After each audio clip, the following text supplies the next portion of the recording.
Bonjour et bienvenue dans Martin Bonheur. Aujourd'hui, on prépare ensemble un grand classique. C'est le pain perdu croustillant au spéculoos. Allez, c'est parti.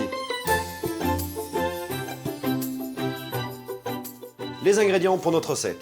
Alors, évidemment, quelques spéculoos, un bâton de vanille, quelques œufs, du pain. S'il est un tout petit peu rassis, c'est encore plus facile. Un demi-litre de lait, de la cassonade et, bien évidemment, du sucre blanc. Dans un premier temps, on va s'occuper de l'appareil pour imbiber les pains.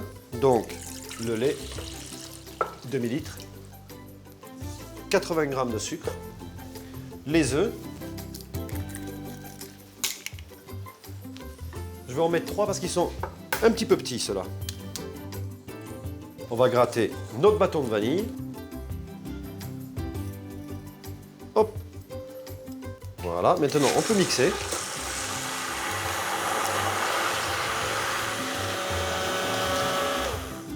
Et on va déjà mettre le pain à tremper. Voilà, et là on va le laisser bien s'imbiber.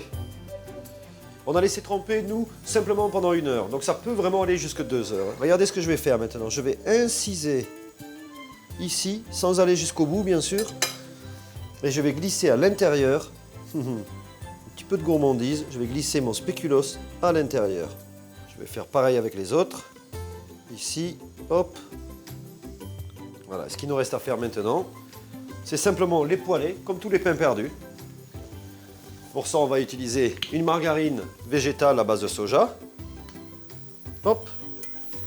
Voilà, donc on va simplement venir poêler nos pains perdus, farcis au spéculoos.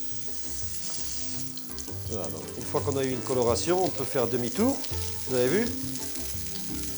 Voilà, maintenant qu'on a obtenu une belle coloration, on va disposer, regardez, nos pains perdus dans un plat à four. On va saupoudrer généreusement avec la cassonade. On va enfourner pendant 8 minutes à 160 degrés. Voilà, donc là on a ce qu'on voulait. On a un pain perdu qui est non seulement cuit, et en plus on a un sucre qui a déjà pris la température. Donc ça c'est bien parce que ça veut dire qu'on va avoir maintenant très facile, regardez. Regardez, hop, pour le caraméliser en fait.